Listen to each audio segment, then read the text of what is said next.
Milhares e milhares de aviões decolam todos os dias em todo o planeta Terra. Literalmente, o céu nunca está vazio, nem por um segundo. Mas há algo que chama muita atenção quando você observa nas rotas aéreas globais. Muito poucos desses voos cruzam diretamente o Oceano Pacífico. E é aqui que a pergunta surge sozinha e inevitável. Por que isso acontece exatamente? É simples coincidência? É um assunto puramente técnico? Ou há algo mais profundo por trás dessa decisão? Mas antes de revelar as razões fascinantes pelas quais os aviões evitam cruzar o Pacífico, se você se interessa pelo mundo da aviação e quer descobrir mais segredos como esse, inscreva-se no canal agora e dê like neste vídeo, porque vamos explicar algo que mudará completamente como você vê os voos internacionais. Agora sim, vamos começar. Quando viajamos de avião, há um pequeno ritual que quase todos fazemos, sem exceção. Olhar pela janela para as nuvens e depois olhar para a tela do assento à frente. Ali seguimos o voo em tempo real com esse mapa interativo. Vemos se já cruzamos uma fronteira aérea internacional, se estamos voando sobre o mar ou sobre terra, e quanto tempo falta exatamente para chegar ao nosso destino. E em voos longos intercontinentais, esse mapa se torna quase hipnótico e impossível de ignorar. Mas se observarmos com atenção real, surge um padrão extremamente curioso.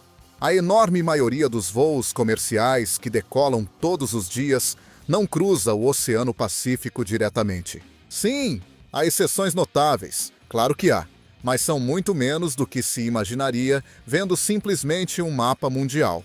Tomemos um exemplo clássico e fácil de entender.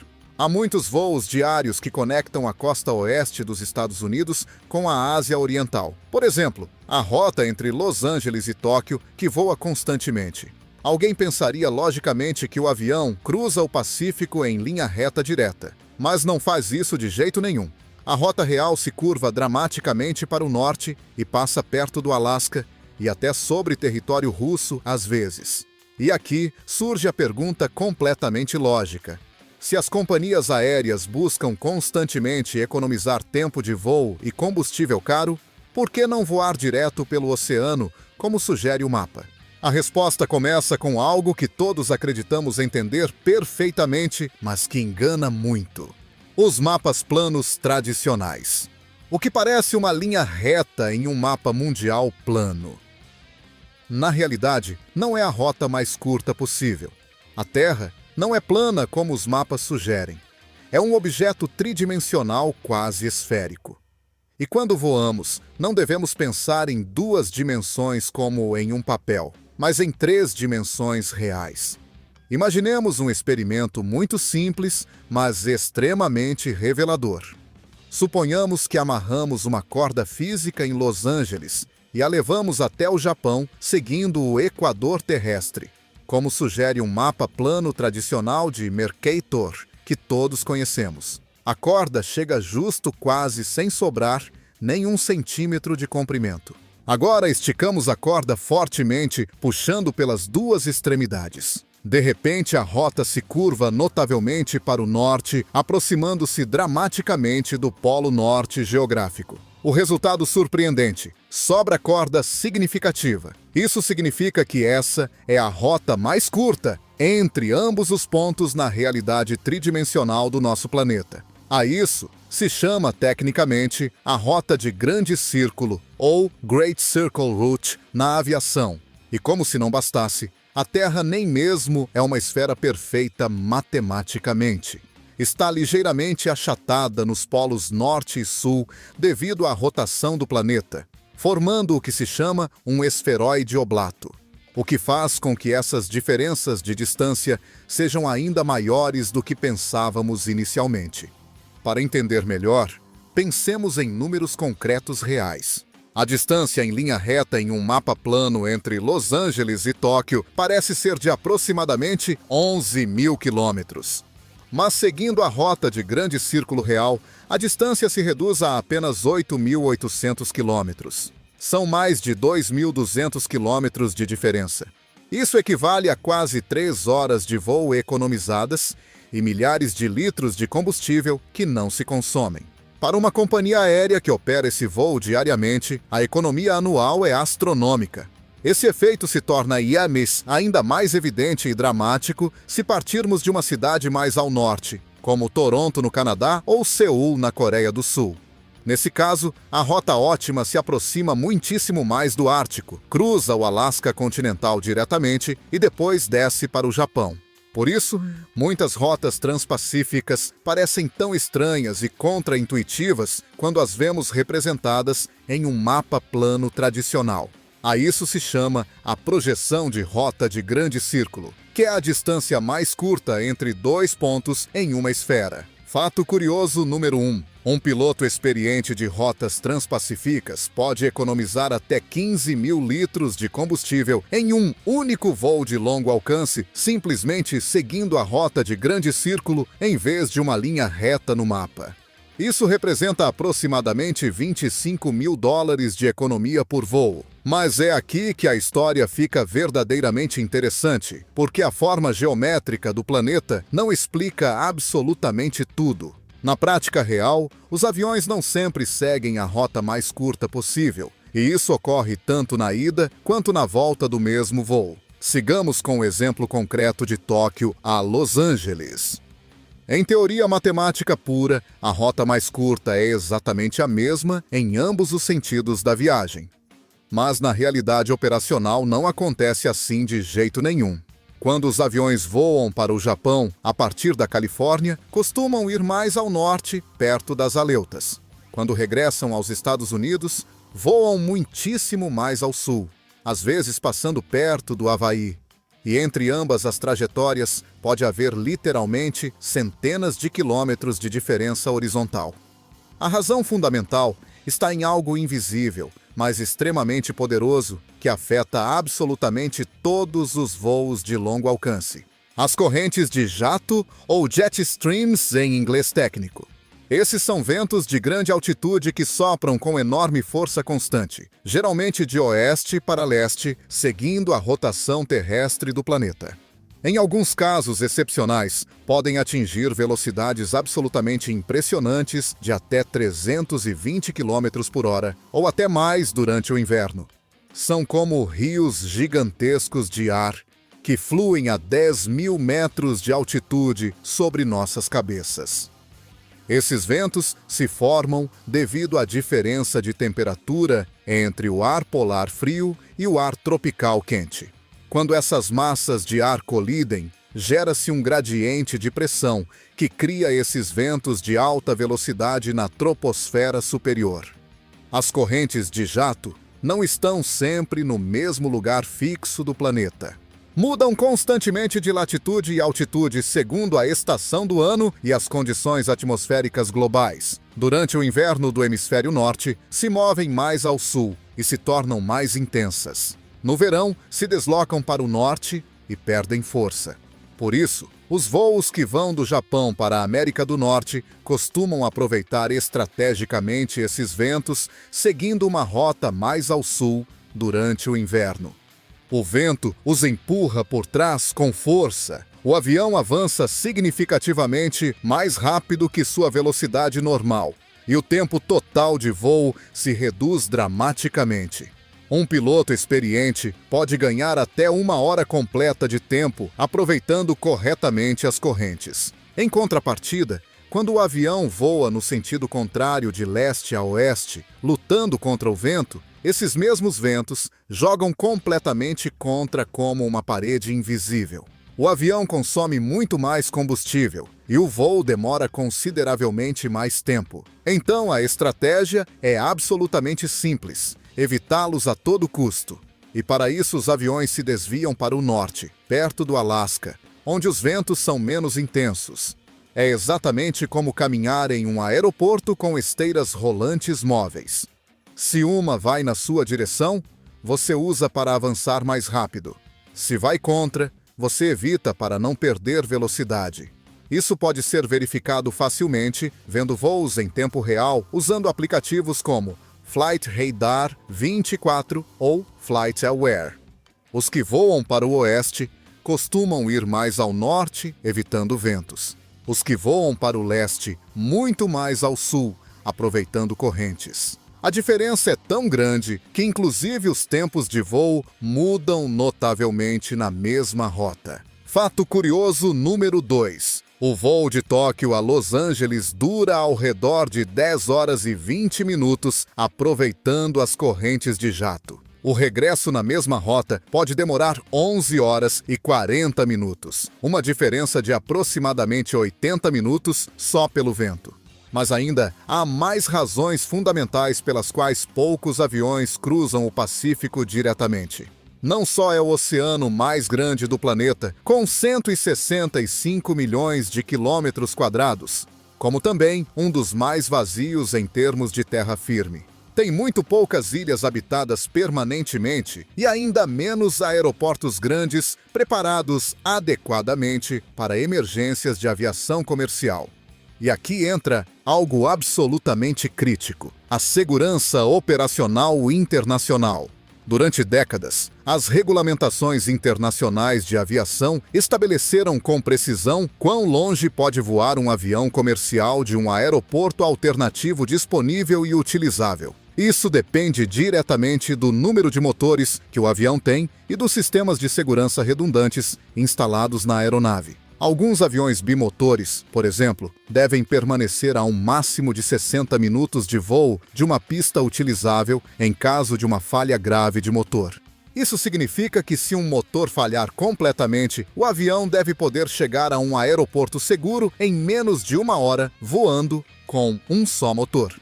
Essa regulamentação fundamental se chama ATOPS, Extended Range Twin Engine Operational Performance Standards, ou padrões de desempenho operacional de bimotores de alcance estendido. Originalmente, os pilotos brincavam que significava Engines Turn or Passengers Swim, motores giram ou passageiros nadam. Uma brincadeira sombria sobre voar sobre oceanos. As certificações ETOPS vêm em diferentes níveis segundo a capacidade do avião. ETOPS 120 significa que o avião pode voar até 120 minutos de um aeroporto alternativo. ETOPS 180 permite até 3 horas. ETOPS 330 permite até 5 horas e meia de distância. Para obter uma certificação ETOPS mais alta, o avião deve demonstrar uma fiabilidade extremamente alta de seus motores e sistemas. As companhias aéreas devem manter padrões de manutenção muito rigorosos e os pilotos precisam de treinamento especial para emergências sobre oceanos. Por isso, muitas rotas transpacíficas não são as mais curtas nem as mais diretas possíveis em um mapa, mas as mais seguras operacionalmente falando. Às vezes, para ir do ponto A ao ponto B, atravessando o Pacífico, há que traçar um caminho consideravelmente mais longo. Mas esse caminho mais longo permite aproximar-se de um terceiro aeroporto alternativo de emergência, como Anchorage, no Alasca, Cold Bay, nas Aleutas, ou até aeroportos militares remotos que podem receber voos comerciais em emergências. E isso não é tudo. Obter certificações ETOPS para voos de muito longo alcance não é nada fácil nem rápido para nenhuma companhia aérea. Os sistemas do avião devem superar provas extremas rigorosas durante meses e funcionar perfeitamente, mesmo nas piores condições climáticas e imagináveis. Existem aeronaves modernas capazes de voar quase em linha reta a qualquer parte do planeta. Por exemplo, o Boeing 787 Dreamliner tem certificação ETOPS 330, o que significa que pode voar até 330 minutos, ou 5 horas e meia, de um aeroporto alternativo. Mas não são a maioria de aviões em operação. No Pacífico, especificamente, essas regulamentações jogam contra as rotas diretas pelo centro. A rota próxima ao Alasca tem uma vantagem-chave evidente: as Ilhas Aleutas, com várias pistas disponíveis para emergências.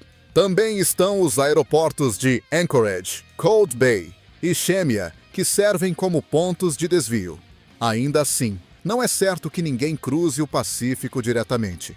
Há um destino que rompe completamente a regra geral: Havaí, um arquipélago extremamente isolado no meio do oceano, com mais de 1 milhão de habitantes permanentes e milhões de turistas que o visitam cada ano. Os voos para e do Havaí são constantes diariamente de múltiplas cidades. O Aeroporto Internacional de Honolulu maneja mais de 20 milhões de passageiros ao ano provenientes de todas partes do mundo. É um dos aeroportos mais transitados do Pacífico. Os voos da costa oeste dos Estados Unidos até o Havaí duram aproximadamente 5 a 6 horas, dependendo da cidade de origem. De Los Angeles são umas 5 horas e 40 minutos. De São Francisco, umas 5 horas e 20 minutos. De Seattle, umas 6 horas. Outros destinos remotos do Pacífico também recebem tráfego aéreo regular, como Rapa Nui, conhecida mundialmente como Ilha de Páscoa no Chile, ou Tahiti, na Polinésia Francesa, com suas praias paradisíacas. Fiji também recebe voos constantes da Austrália e Nova Zelândia. Mas nesses casos específicos, os voos não cruzam todo o oceano de costa a costa continental, mas terminam no meio dele como destinos insulares finais. Também existem rotas que sim, cruzam o Pacífico de extremo a extremo, porque simplesmente não há alternativa geográfica possível.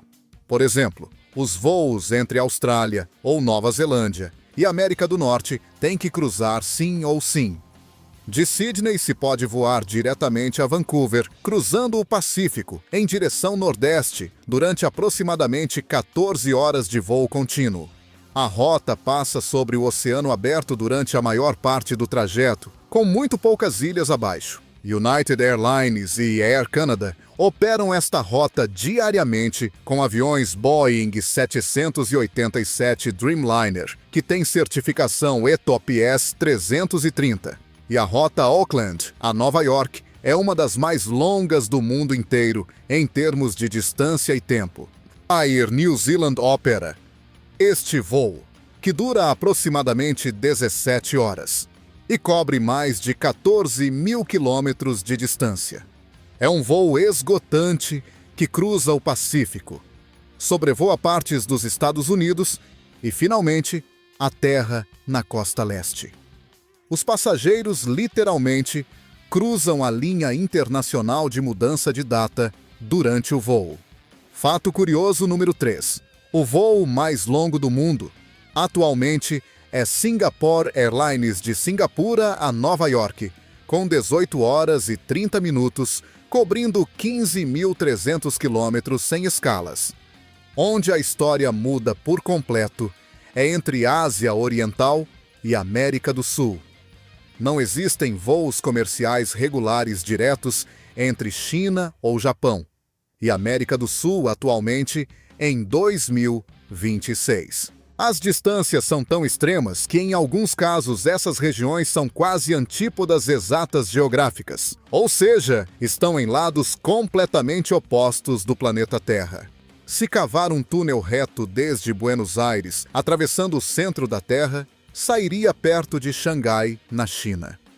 Do ponto de vista técnico e econômico, operar essas rotas diretas é extremamente complexo e financeiramente pouco rentável. Um voo direto de Tóquio até Buenos Aires teria que cobrir aproximadamente 18 mil quilômetros sem escalas.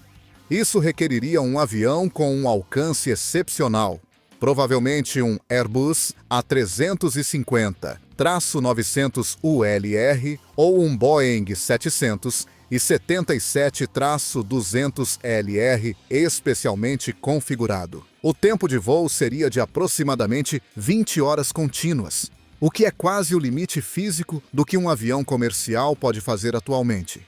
Os pilotos precisariam de revezamentos durante o voo, porque nenhum ser humano pode pilotar concentradamente durante 20 horas. Houve tentativas pontuais, como um voo direto entre Seul e Buenos Aires, operado pela Korean Air há alguns anos, mas não conseguiram se manter comercialmente viáveis a longo prazo. O custo operacional era altíssimo, com cifras que superavam os $200 mil por voo só em combustível.